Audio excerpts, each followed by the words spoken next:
우리는요, 이 세상에 태어날 때 아무런 선택의 여지 없이 세상에 태어났습니다. 예를 들면 내가 내 아버지 어머니를 통해서 세상에 태어나겠다? 그렇게 미리 내가 선택하고 태어난 거 아니고, 내가 남자로 태어나고 여자로 태어나겠다? 그런 선택의 권리도 없습니다. 전혀 나의 의사와는 상관없이 이 용모를 가지고 이 세상에 살고 있으며, 또한 우리 대한민국을 나의 조국으로 삼고 이렇게 살고 있는 것입니다. 이것은 나의 선택이 아닙니다. 그러면 어떻게 해서 이렇게 이루어졌느냐? 하나님께서 창세전에 나에게 이렇게 되도록 예정을 하셨다 하는 것입니다. 이것을 일반적으로 말하면 그것을 운명이라고 그래요. 그러나 우리 기독교 안에서 우리 그리스도인들은 이것을 가르쳐서 하나님이 미리 예정하셨다 그렇게 말해요. 그러니까 이 땅에 사는 모든 사람들은요, 두 가지로 되어 있어요. 하나님께서 예정 가운데 하나님이 선택한 사람이 있고, 하나님이 또 선택하지 아니한 사람이 있고, 물론 선택하지 아니한 사람도 하나님께서 모든 걸 다 주관하시고 미리 예정 가운데에서 세상에 태어나 살다가 죽는 거예요. 그래서 이 하나님의 선택에 대해서 성경은 놀라운 말씀을 하시는 거예요. 저와 여러분은요, 창세전에 하나님의 자녀로 선택되었다는 사실입니다. 하나님께서는 우리를 창세전에 예수 안에서 택하사 우리를 그 사랑 안에서 거룩하고 흠이 없게 하시려고 하나님의 자녀로 삼으셨다고 성경은 분명히 우리에게 말씀해 주고 있는 것입니다. 한번 읽어볼까요? 에베소 1장 4절 말씀인데요. 자, 읽습니다. 곧 창세전에 그리스도 안에서 우리를 택하사 우리로 사랑 안에서 그 앞에 거룩하고 흠이 없게 하시려고 그 기쁘신 뜻대로 우리를 예정하사 예수 그리스도로 말미암아 자기의 아들들이 되게 하셨으니 할렐루야. 그런데 여기에 대해서 예수님은 또 이렇게 말씀하고 있습니다. 요한복음 15장 16절인데 한번 읽어볼까요? 너희가 나를 택한 것이 아니요 내가 너희를 택하여 세웠나니 이는 너희로 가서 열매를 맺게 하고 또 너희 열매가 항상 있게 하여 내 이름으로 아버지께 무엇을 구하든지 다 받게 하려 함이라. 할렐루야. 내가 하나님을 선택한 게 아니에요. 내가 뭘 선택해서 이루어진 것이 아니고 하나님께서 우리를 택하여 세웠다. 왜? 열매 맺게 하기 위해서. 하나님의 영광을 위해서 우리를 이 땅에 태어나게 하시고 우리로 말미암아 하나님의 그 은혜 안에 살게 하셨다고 말씀하고 있는 것입니다. 그러니까 하나님의 선택은 은혜요, 우리는 그 은혜를 거저받은 것이라는 것입니다. 하나님의 선택하심은 하나님의 긍휼이요 자비요 은총인 줄로 믿으시기를 바랍니다. 근데 우리는요, 하나님의 선택을 받은 자로서 하나님의 뜻을 선택하며 살아야 할 책임과 의무가 있는 거예요. 내가 하나님의 선택을 받아서 이 땅에 태어나서 하나님의 자녀로 세움을 받았습니다. 그 다음에 나는 어떻게 해야 되나? 나도 선택권이 있어요. 그 선택은 뭐냐? 바로 하나님의 뜻을 존중하며 하나님께서 원하시는 그 범주 내에서 내가 선택하며 살아가야 될 그런 의무가 있다는 것을 성경은 말씀해 주고 있는 것입니다. 그래서 골로새서 3장 12절에서 13절 말씀에 이렇게 되어 있어요. 뭐라고 말하면 읽어보세요. 그러므로 너희는 하나님이 택하사 거룩하고 사랑받는 자처럼 긍휼과 자비와 겸손과 온유와 오래 참음을 옷 입고 누가 누구에게 불만이 있거든 서로 용납하여 피차 용서하되 주께서 너희를 용서하신 것 같이 너희도 그리하고. 이 말씀 따라서 하나님의 선택을 받은 우리는요, 선택받은 자로서 영감과 지혜와 은총을 힘입어서 선택받은 자답게 살아야 할 것을 우리에게 요구하고 있는 것입니다. 선택은 두 가지가 있어요. 많은 것 중에서 하나를 고르는 선택이 있고요, 둘 중에서 하나를 고르는 선택이 있습니다. 많은 물건 중에서 하나를 선택하는 것은 물건을 고를 때 사용되는 것 아니겠습니까? 이것을 뭐라고 말하면 상품적 선택이라고 말합니다. 여러 가지, 여러 개 중에서 내가 뭐 하나를 고르는 것입니다. 그러나 인격적인 선택이 있어요. 이것은 어떤 면에서는 신앙적 선택이라고 말할 수가 있겠는데, 이것은요, 여러 가지 중에서 고르는 것이 아니고 1대1의 상대에서 하나를 고르는 것입니다. 그러니까 내가 무엇인가 두 개 중에서 하나를 내가 선택했으면 또 하나는 버리는 거예요. 버리는 거예요. 우리가 그걸 아셔야 돼요. 이것이 바로 인격적인 선택인데요, 신앙적 선택이라고 말합니다. 우리가 신앙적 선택을 하기 위해서는요, 많은 것을 포기해야 하는 것입니다. 하나님께서 나를 하나님의 자녀로 선택해 주셨기 때문에 우리는 자녀로서 합당한 선택을 해야 된다, 그 말입니다. 근데 이 놀라운 이 비밀의 말씀을 오늘 본문 아브라함의 그 생애를 통해서 우리에게 잘 제시해 주고 있고요, 오늘 이 말씀을 우리가 잘 배우게 되면은요, 아브라함은 어떤 선택을 해서 그렇게 엄청난 축복을 받았던가 하는 것을 배우게 되는 것입니다. 오늘 저는 바랍니다. 우리 사랑하는 동명 성도들이 하나님의 택함을 받은 성도로서 그 하나님 안에서 자녀로서 하나님의 뜻 가운데 선택해야 되는 그런 여러 가지 어려운 이 현실 속에서 우리가 올바른 선택을 해서 하나님의 놀라운 은총을 힘입는 그런 복된 역사가 함께 하시기를 예수님의 이름으로 축원해 드립니다. 자, 오늘 말씀에 아브라함은요, 믿음으로 하나님의 은혜를 선택했습니다. 믿음으로 하나님의 은혜를 선택했습니다.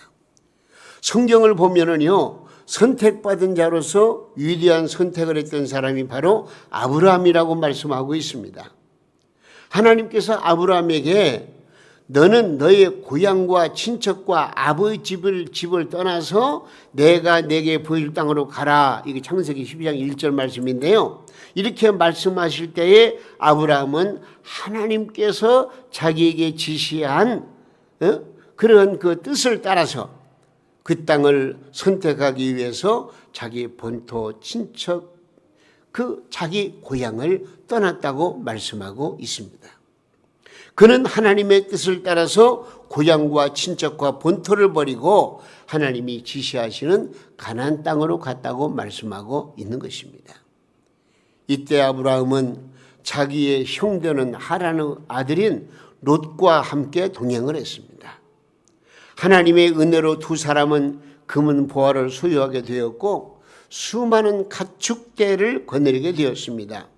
그래서 그들은 각각 목자들이 따로 있을 정도로 부유하게 된 것입니다. 그런데 성경 말씀 보니까요, 이 목자들끼리 서로 싸움이 벌어졌어요. 목초지와 마실 물이 한계가 있기 때문에 서로 자기 가축대를 기르기 위해서 서로 싸우게 된 것입니다. 이런 때에 아브라함이 어느 날 자기 조카 롯을 불렀습니다. 그러면서 롯을 불러가지고 이렇게 말합니다. 뭐라고 말합니까? 오늘 본문 8절에서 9절 말씀 한번 읽어보세요. 아브라함의 시작. 아브라함이 롯에게 이르되 우리는 한 친족이라 나나 너나 네 목자나 네 목자나 서로 다투게 하지 말자. 네 앞에 온 땅이 있지 아니하냐? 나를 떠나가라. 네가 좌하면 나는 뭐요? 우하고 네가 우하면 나는 좌하리라. 다시 말하면 아브라함은요, 롯에게 자기 조카 롯에게 어디로 어느 땅을 차지할 것인가 그 선택권을 준 거예요. 양보를 한 거예요. 네가 눈으로 보는 이 땅 중에서 어느 땅이든지 선택하면은 내가 그 땅을 너희에게 포기하고 나는 네가 선택하지 아니한 땅으로 갈 것이다. 그런 의미예요. 이 말을 들은 롯은 물이 많고 평지요 목초지로서 좋은 요단들을 선택했습니다. 이것은 어떤 면에서는요, 이 롯의 욕심 때문이었어요. 사방을 둘러봤을 때 저곳이 가장 좋은 곳이로구나, 살기 좋은 곳이구나, 양을 치는 데 필요한 곳이로구나, 그렇게 생각을 해요. 그래서 요단들을 선택했다고 말씀하고 있는 것입니다. 여러분 생각해 보세요. 인간적으로 의리가 있다면은 삼촌은 저를 어렸을 때부터 길러준 아버지와 같은 분 아닙니까? 삼촌이 먼저 선택하시죠. 제가 남은 땅으로 가겠습니다. 이렇게 해야 옳은 거 아니겠습니까? 그런데 아브라함이 얘기하자마자 이 조카 롯은 자기가 좋을 대로 욕심이 발동을 해서 자기가 먼저 선택권을 가지고 좋은 땅을 선택했다, 그런 얘기입니다. 그런데 롯은 탐욕에 눈이 어두워서 좋은 땅을 선택하게 되었지만은요, 그것이 옳은 선택이 아니었다고 성경은 말씀해 주고 있습니다. 어쨌든 이 두 사람은 서로 갈라서게 되었습니다. 그래서 아브라함은 약속한 대로 롯이 선택한 곳의 반대 방향의 땅인 가나안 땅을 택하게 된 것입니다. 여러분, 이 아브라함과 롯의 관계 속에서 이 롯이 선택하는 것은 자기 자유예요. 어디를 가든지, 왜? 선택권을 주었으니까요. 근데 그 결과는 전혀 달랐습니다. 성경 말씀을 보면은요, 롯은 하나님으로부터 심판의 대상이 되었고요, 아브라함은 하나님으로부터 축복의 대상이 되었다고 말씀하고 있는 것입니다. 이 아브라함과 롯의 선택의 근본적인 차이가 어디에 있습니까? 어느 땅을 차지하든지 그것은 상관이 없어요. 문제는 그 선택의 동기가 어디에 있느냐, 여기에 달려 있는 것입니다. 아브라함은 하나님을 선택했고 롯은 세상을 선택했습니다. 사실 육신에 속한 자와 신령한 신자가 여기에서 차이가 납니다. 따라서 아브라함은 신령한 신자의 모형이요, 롯은 불신자의 모형이 된 것입니다. 우리가 지금 예배를 드리지만은 예배를 드리면서도 두 종류의 사람이 있어요. 예배를 드릴 때 하나님을 생각하고 예배 드리는 사람이 있고요, 또 어떤 사람은 자기를 생각하고 자기 인간 위주로 예배를 드리는 그런 사람이 없잖아 있습니다. 여러분, 이걸 아셔야 됩니다. 하나님 앞에 예배 드릴 때는요, 오직 하나님의 영광을 위하여. 그래서 우리는 예배 시간마다 가장 먼저 부르는 찬양이 모든 영광 하나님께, 모든 영광 하나님께. 하나님이 영광 받으실 만한 그런 예배를 올려드릴 때 그 예배가 참된 예배가 되는 것이죠. 세상적인 생각을 가지고 자기가 어떤 축복받기만 원하는 마음을 가지고 어떤 이기적인 생각을 버리지 못하고 잡념을 버리지 못하고 그저 형식적으로 예배드리는 거, 이건 절대로 하나님께서 원하시는 예배가 아니라는 것입니다. 오늘 이 시간도 마찬가지예요. 하나님, 우리의 예배를 받아 주시옵소서. 영광을 받아 주시옵소서. 하나님의 은혜 속에서 저희들 온전히 몸과 마음과 뜻과 정성 물질까지도 하나님 앞에 바쳐드리기 원합니다. 그런 마음을 가지고 드리는 예배가 산제사가 되는 거예요. 산제사가. 이것이 바로 아벨의 제사예요. 우리가 잘못되면은요, 가인의 제사처럼 되기가 쉬워요. 우리는 그런 것들을 경계할 줄 알아야 되겠습니다. 여기 좀 아브라함이 조카 롯에게 양보할 때는요, 네가 세상 어디를 가든지 나는 상관없다. 나의 사는 목적은 하나님의 영광이 있기 때문이다. 나는 하나님의 은혜로 살아갈 것이기 때문이다. 이런 믿음이 아브라함에게 있었습니다. 그래서 아브라함은 살아도 주를 위해 살고 죽어도 주를 위해 죽고 사나 죽으나 자신은 주님의 것으로 알고 살았기 때문에 이 아브라함은 어디를 가든지 걱정할 거 없어요. 왜? 하나님이 지금까지도 나와 함께 하셨고 나를 여기까지 인도하신 그 하나님께서 나와 동행하시고 나에게 복 주실 것이라는 확실한 믿음이 있었기 때문에 아브라함은 어느 곳에 가든지 자기 조카로 되게 먼저 선택권을 주고 그 반대 방향으로 자기가 할지라도 그 가운데 하나님이 함께 하시는 역사, 이것을 아브라함이 믿었기 때문에 아브라함은 절대로 후회가 없었고요, 두려움도 없었습니다. 참된 가치의 기준이 바로 하나님의 은혜 가운데 있었기 때문에 아브라함은 믿음으로 하나님의 은혜를 선택했다고 하는 것입니다. 여러분, 우리가 인생을 살아갈 때 거의 모든 것이 다 선택입니다. 학교의 선택, 또 배우자의 선택, 거주지의 선택, 또 오늘 아침에도 제가 옷을 많지는 않지만은 어떤 옷을 입을 것인가, 그래서 또 심지어는 우리 집사람한테 이 옷을 입으면 어떻겠나 물어도 보고, 이건 제 선택입니다. 정해진 게 아니에요. 이건 제 선택에 의해서 제가 이렇게 옷을 입고 나왔습니다. 이 옷을 입을까 저 옷을 입을까 하는 선택입니다. 우리가 물건을 사는 것도, 내가 친구들과 사귀는 것도, 직업을 가질 때도 모두가 다 선택입니다. 그런데 올바른 선택을 했을 때 결과는 아름다워지는 것이고요, 올바른 선택으로 말미암아 열매가 맺혀지는 거 아니겠습니까? 우리는 선택 앞에서 과연 하나님의 뜻에 합당한 것인가를 볼 줄 알아야 됩니다. 내가 배우자를 선택할 때도 이 사람을 만나면 하나님을 잘 공경하는 믿음으로 잘 것인가를 봐야 됩니다. 내가 어떤 거주지를 선택할 때도 자연 환경이나 교통 여건도 봐야 되겠지만은 그보다 먼저 내가 그곳으로 이사를 해가지고 하나님을 잘 공경하고 영적으로 살아가는 데 장애가 되지는 않을 것인가, 이것도 살펴볼 줄 알아야 돼요.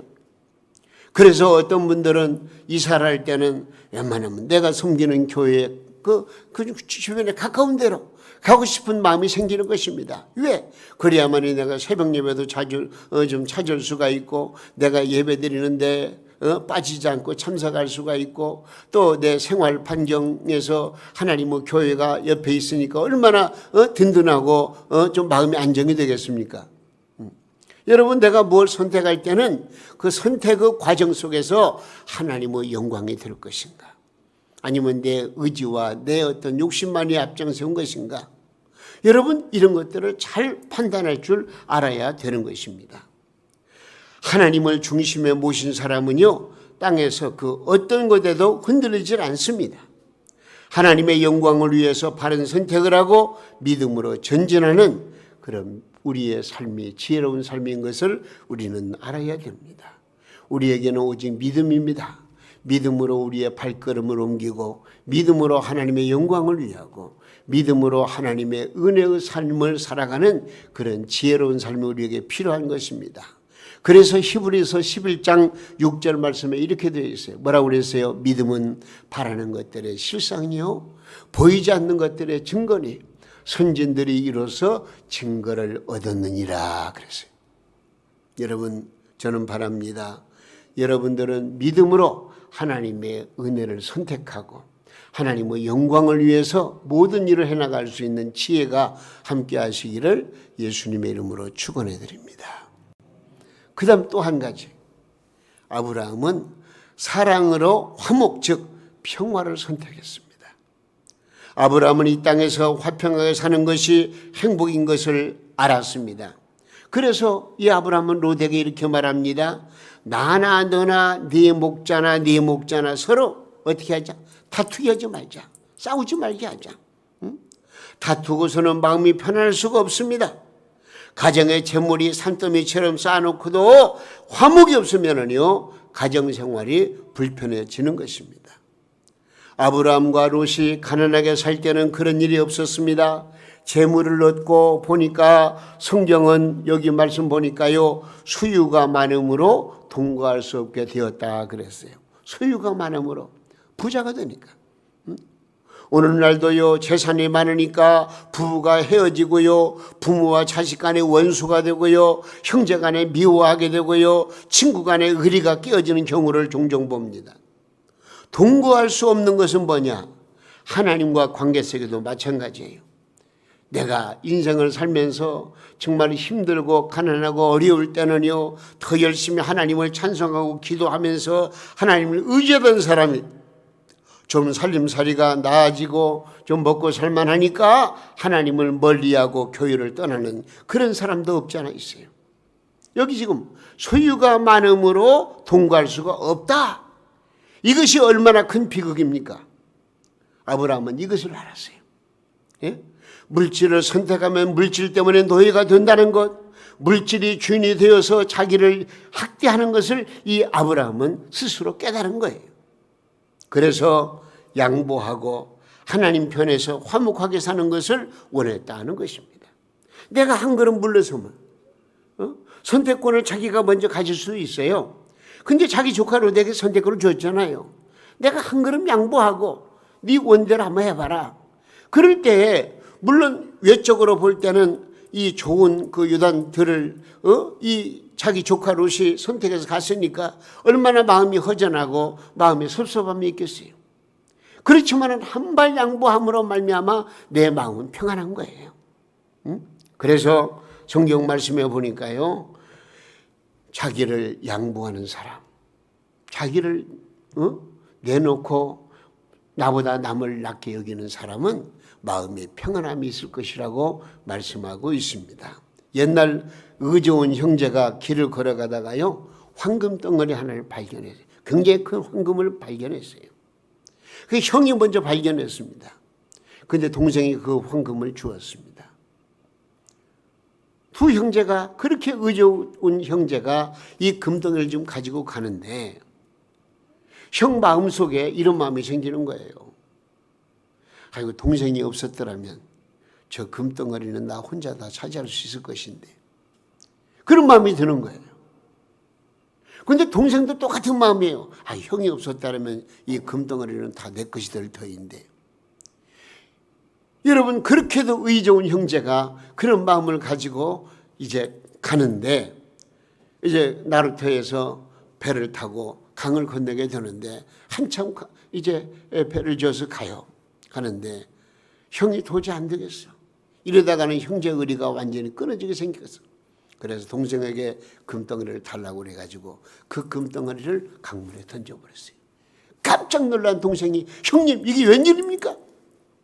그랬더니 형님이 하는 말이, 얘야, 이 금덩이 하나 때문에 너와 나의 의리가 부도나게 생겼다. 깨어지게 생겼다. 그게 중요한 것이냐? 너와 나의 형제간의 의리가, 형제간의 우애가 더 중요하지 않겠느냐 하면서 이해를 시켜줬다는 그런 이야기입니다. 여러분, 우리에게는 양보하는 마음도 가져야 됩니다. 그래서 사랑으로 화목과 평화를 누리는 것이 얼마나 중요한가. 성경 말씀 보세요. 잠언 17장 1절 말씀에 이런 말씀 읽어보겠습니다. 마른 떡 한 조각만 있고도 화목하는 것이 제육이 집에 가득하고도 다투는 것보다 나으니라. 할렐루야. 잠언 15장 17절만 한 절 더 읽습니다. 채소를 먹으며 서로 사랑하는 것이 살진 소를 먹으며 서로 미워하는 것보다 나으니라. 여러분, 서로 사랑하며 살기 위해서는요, 물질을 버릴 수도 있어야 됩니다. 가정에서 사랑을 잃고 돈 벌면 무슨 소용이 있겠습니까? 우리는 때로 형제와 이웃과 화목하기 위해서 내가 양보하고 희생하면은 물질적으로 내가 손해보는 것처럼 느낄 때가 있습니다. 아까울 수도 있습니다. 하지만 내가 희생하면은요, 세상에 줄 수 없는 평화의 마음이 내 안에 가득 채워지게 되는 거예요. 내가 마음이 평화롭고 내 마음이 안정이 되고 내 마음에 기쁨이 넘치는 것은요, 내가 무언가 포기할 수 있는 그런 마음을 가질 때예요. 그래서 나보다 내 형제를 더 낮게 여기고 위해 줄 때 거기에 나에게는 엄청난 평화의 축복이 임한다는 것을 알아야 됩니다. 지금 아브라함은 그걸 알았기 때문에 지금 자기 조카 롯에게 모든 것을 양보했다는 것입니다. 이런 걸 선택했어요. 한 가지 더, 아브라함은 소망으로 하나님의 약속을 선택했습니다. 아브라함은 미래에 대하여 하나님의 약속을 선택했고, 롯은 자기 자신에 대해서 안위를 선택했습니다. 결과로 아브라함의 후손들은요, 하늘의 별과 같이 빛났고 롯의 후손들은 땅에서 부끄러운 자손이 되어버리고 말았습니다. 성경 말씀 보니까요, 창세기 13장 14절 이하 말씀 보니까 아브라함을 향한 놀라운 축복의 말씀이 되어 있어요. 한번 읽어보겠습니다. 아브라함에게 시작. 아브라함에게 이르시되 너는 눈을 들어 너 있는 곳에서 북쪽과 남쪽 그리고 동쪽과 서쪽을 바라보라. 보이는 땅을 내가 너와 네 자손에게 주리니 영원히 이르리라. 할렐루야. 놀라운 축복입니다. 아브라함에게 풍성한 축복을 약속하신 것입니다. 히브리서 6장 14절 말씀 보니까 내가 반드시 너를 복주고 복주며 너를 번성케 하고 번성케 하리라는 약속의 말씀이 이 아브라함을 통해 주시는 말씀. 하나님은 아브라함과 같은 선택을 바로 할 때에 이런 엄청난 축복을 주신다고 약속해 주셨습니다. 근데 롯은 어땠습니까? 롯은 세상을 선택하여 하나님을 멀리했고 먹고 마시고 사고 팔고 집을 짓고 향락을 누리는 일에 저들의 마음이 오염되고 말았습니다. 결국 결과적으로 어떻게 되었습니까? 롯의 처는요, 부귀 영화를 바라보다가 뒤를 바라보다가 소금 기둥이 되었고요, 사위들은 하나님의 경고를 농담으로 알았다가 소돔성에서 멸망해 죽고 말았습니다. 여러분, 아브라함은 그의 후손들이 어떻게 되었습니까? 약속대로 하늘의 별과 같이 빛나 오늘날 전 세계에 유태인들 하면은요, 엄청난 축복을 받은 사람들이 전 세계에 퍼져 있습니다.